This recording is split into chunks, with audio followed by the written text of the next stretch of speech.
I was a little boy when the whole kung fu craze kind of started happening. And I remember going to the movies and seeing the trailer for Five Fingers of Death, just before it was getting ready to come out. You go, oh wow, this is sort of like kung fu. So the Carson Twin Cinema. One of the things that they did, because they knew it did so well there, is every year, twice a year, they would have a double feature of Enter the Dragon and Five Fingers to Death. And like every time, it was like on the weekend, it was just sold out. It was just, all during the day, it was jam-packed. At night, it was jam-packed. And as I was like, as I mentioned in the review I wrote for I Escaped from Devil's Island, where I talk about being in a black theater when I'm 10 years old, watching Jim Brown in Black Gun, and what a formative experience, cinematic experience that was for me. Right up there was watching that double feature of Enter the Dragon and Five Fingers of Death twice a year for about 3 years. Because the way you watched it is you went and saw Enter the Dragon first. Then you stayed for Five Fingers of Death. And, it's a pretty good double feature. And it was like jam-packed audience filled with a ton of Crips and lowriders. And after watching this, 3.5 hours of martial arts, when it built up to the tournaments at the end of Five Fingers of Death, and Lo Lee is like, running to get to the tournament and everything, everyone's like really into it. And fights are going on and stuff. But that part at the end, when all of a sudden his fist glows red, and he's going to use the Iron Fist, and they start playing the Ironside theme, they start playing Quincy Jones's theme, and you see it, and he shows to the audience that the fist is glowing red. The audience lost their mind, and and it wasn't, and I've had audiences at the New Beverly lose their mind when we show that film at that moment. But with those audiences in that environment and coming at the end of 3 hours, over 3 hours of martial art mayhem and building up to that release, it was, it was one of the greatest, cause and effect I'd ever seen of genre cinema, of action cinema. Just, literally, an orgasmic feeling in a connection between not just you, but the crowd around you, everyone responding in saying. And, other than uproarious comedies, you never had that relationship with an audience. You wouldn't in an uproarious comedy, but you wouldn't in an action movie in normal theaters. But in this theater, you did. I think Enter the Dragon is the second official kung fu movie that I saw. So it came out in 73. I don't see it till 77. 73 was the year of the martial art movie explosion. All the movies of 73 I didn't see in 73. And that was the year I was in Tennessee. Back when I got back to California, every boy in school saw Enter the Dragon, except me.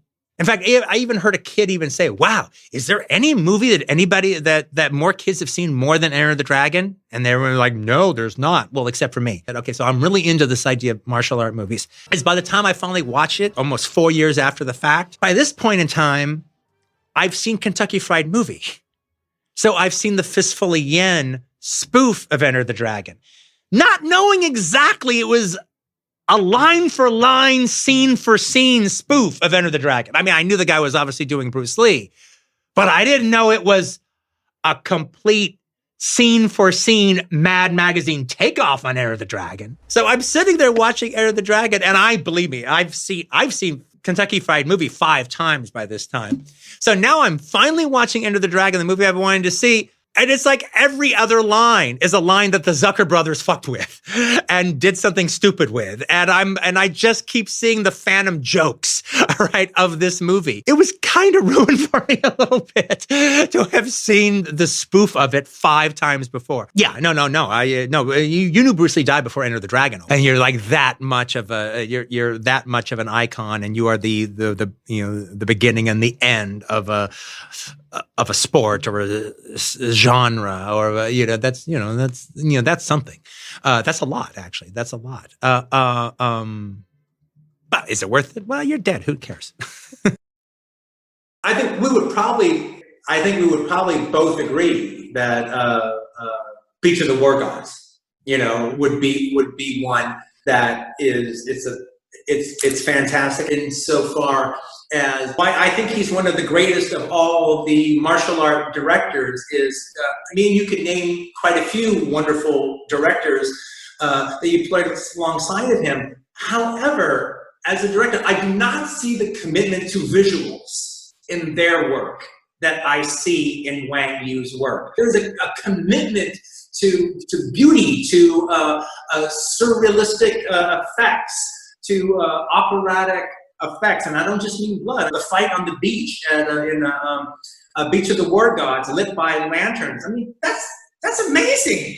Yeah. It's goddamn amazing. I'm not sure if it ever played in America. That's one of the ones that I think ever got a theatrical release in America. However, it did get a theatrical release in England. In England, that's the movie he's known for.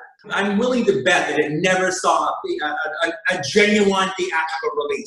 It might have played at a Chinatown theater, Chinese audience, but it never got an American release. But to have a print of Beach of the War Gods, it actually transcends the martial art film genre, because at a certain point it becomes just a historical battle movie. It starts off like a kung fu movie, and it feels like a kung fu movie, but by the time it's over, it's Braveheart. Shit, this is as much like Braveheart as it is a kung fu movie. The battle at the end is so massive. It's such a great battle sequence.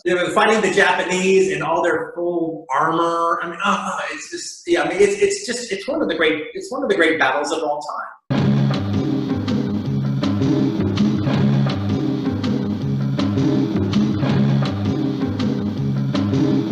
Again, it's one of the most entertaining movies ever, and one of the great martial art directors is Lee Sao-nam, the Taiwan filmmaker, whose nickname was the Master Blaster. Yep. And I think his best movie is The Hot, Cool, and Vicious. Yeah. And that final fight in Hot, Cool, and Vicious when they fight Tommy Lee is just amazing. It's as fun as cinema gets. Tommy Lee is absolutely the Klaus Kinski of the martial arts genre. It's the total fucking weirdo of all time. To me, I think if I had to pick his top, I would go with Hot, Cool, and Vicious. Yeah. Because I think there's an aspect about Hot, Cool, and Vicious where it's like, as great as the fights are, as great as that climactic fight is, and I would say actually out of all those directors, the one, even more than Shang-Chi, the one that you can count on the final fight being a crowd pleaser, the one that you can it's money in the bank. Even if he didn't really respond to the movie for the whole first half, he catches you around the middle, and by the end, he's going to bring home the bacon. There's nobody who makes climactic fights the way Lee Sao-nam does. But to me, frankly, the thing is though, the story of Hot, Cool, and the Vicious works so emotionally, and you get so caught up into it that it's just it's that as I've said before, that orgasmic pleasure of violence. By the time we get to the end of that movie.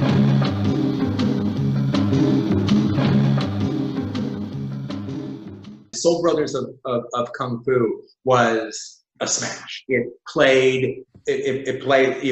Back then when a movie would play for like 1 week and leave town, it played for like a month, but then continued to play. It just never stopped playing. It was always on the lower half of the feed. You could always plug it in, and I would always find an audience there for it. So and there's a reason. Well, that is. If you grew up watching, if you grew up going to the movie theaters in the 70s and seeing kung fu films, if you were part of the audience that was drawn to those, that movie is a classic. I think the way you guys think of Escape from Alcatraz as a classic, okay? If you're drawn to those type of films, then Soul Brothers of Kung Fu is just as much of a classic, if not more of a classic, than Escape from Alcatraz. I mean, the thing about it is, you know, talking about certain kind of kung fu movies to the uninitiated, you know, it's like, look, I can't talk about Soul Brothers of Kung Fu in the way I would talk about Escape from Alcatraz, or the way I would talk about Daisy Miller, all right, or you know, Rolling Thunder, or Taxi Driver, or something like that. But as a lover of the genre, I love that movie as much as Taxi. I mean, I can honestly say it's actually one of my favorite movies. I'm not saying it's the best movie, but it's one of my favorite movie-going experiences. And when I say movie-going experiences, I'm not talking about remembering back when I saw it. I mean, every fucking time I watch it. By the time I get to the end, I'm so invested in the movie, and I've had such a fantastic time with those guys. And I do feel, you know, because part of the thing about the film is two best friends. There's like the more righteous best friend, and then there's the more morally questionable best friend who falls on hard times. And you know, eventually the bad guy is going to get his grips, going to get his hooks into the friend. And you know that by the very end, they're going to end up having a fight. They're going to end up having to fight each other, and even though that they love each other, and it rips my heart out every time I see that movie. Now, having said that about Soul Brothers of Kung Fu, there's two different endings. What is the ending that you're familiar with? How does it end? Does it end with Carl Scott dying or not? Yes, the theatrical release. The theatrical, yeah. If you get the print from Harry Guerra, he's got the theatrical release. The video versions has Carl Scott dying. All right. The theatrical release, not only does he not die, it ends in complete triumph with Bruce Lee throwing his arm around Carl Scott to a freeze frame of the Rocky thing. If you watch it on YouTube, you watch the Xenon video release of it, it's the Carl Scott dying in his arms. The theatrical version that we always saw at the theaters that played in black theaters for like years continuously. It always ended with the Rocky theme in a freeze frame triumph. I think they probably. I think it was probably one of those situations where, okay, for Taiwan we'll do this. Yeah. For Hong Kong we'll do this. For mainland we'll do this. For Korea we'll do that. Why not do this? Why not do that? And they probably just, I mean, it's probably just completely fucking random. I like both actors a lot. I love Bruce Lee. I've been a big, Ho Chi Tung, I think is his real name. Bruce Lee, I've been a big fan of his. And Lo Mang, who plays the other character, who fans of the Deadly Venoms. He's the Toad. He's also the kid. He's also in the Shang-Chi film. He's the kid with the golden arm. He's the kid. He's the kid with the golden arm. But most people know him as the Toad from Five Deadly Venoms. And they're fantastic together. And the music lifts from Carrie and Rocky are wonderful in it. I love the 70s. The wardrobes that everyone wears is terrific. In Soul Brothers of Kung Fu, I just can't wait for a new character to show up so I can see what T-shirt he's got.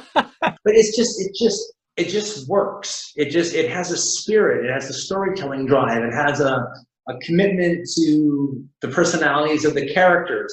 And one of the things that's interesting about it is I've seen about 12 movies that are just like it. I mean, exactly like it, frankly, to tell you the truth. But they don't have the joie de vivre that has. They don't have the right spirit. They don't have the right sense of humor. They don't have the right funky flair. Their kung fu fighting isn't quite as good. It's not quite as connected to emotion the way that is. It's just, you have 12 hamburgers and they all make the hamburgers the same way, but this one spot makes the hamburger just really great, even though it doesn't seem like it does anything different from the other 11 hamburger places. But sometimes when you could choose the whole world to go out and eat, you want to go to that hamburger place. And I'm not trying to put the film down in that, and I'm not putting it down. I'm not trying to call it a hamburger, but a genre film that is part of a vast quantity of genre films that are similar, that one that stands out. I think that's special. I think that's a real special thing. But you also got to put it into a proper perspective, because the year that the Kung Fu craze was huge was the tail end of 72, most of 73, and a little bit going into 74. But then the mainstream audience was done and moved on. However, the film still did really well in black neighborhoods and in black theaters. So it was black audiences that actually kept the genre alive. The rest of the audiences had mainstream audience had moved on to other things.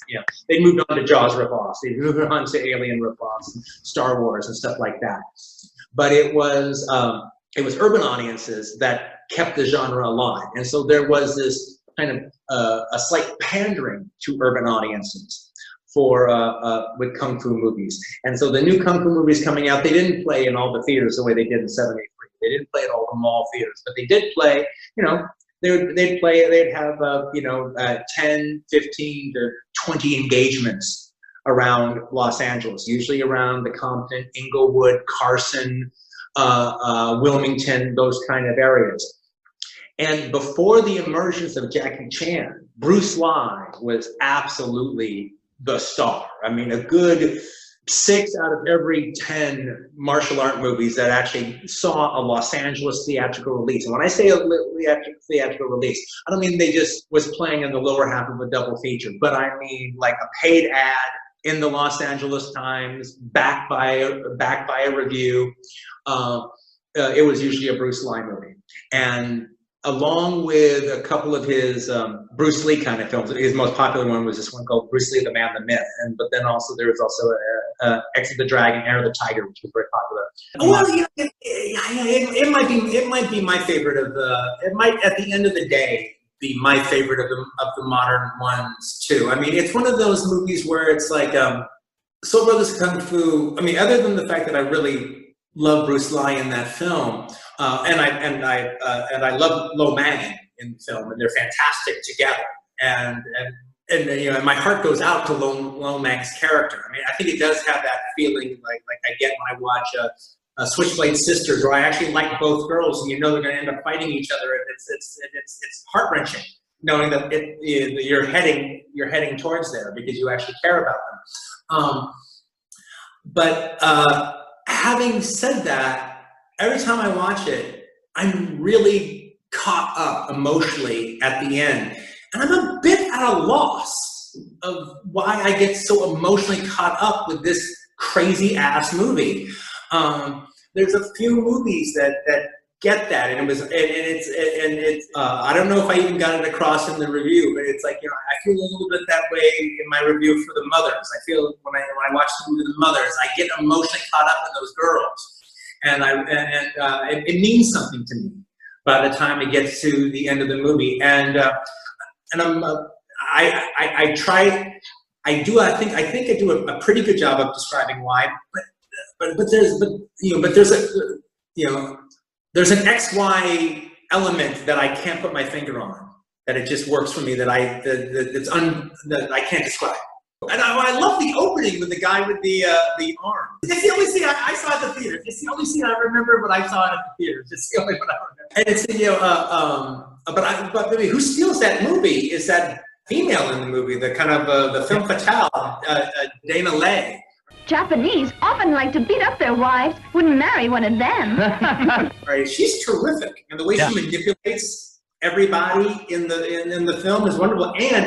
And I didn't even realize it because he's completely unrecognizable. Is one of my favorite leads is John Chang, who's the star of one of the movies I keep mentioning all the time, Snake and Monkey Shadow. And but he always wears his hair in bangs. And so when he puts a little pomade in his hair and kind of combs his hair back, he's completely unrecognizable.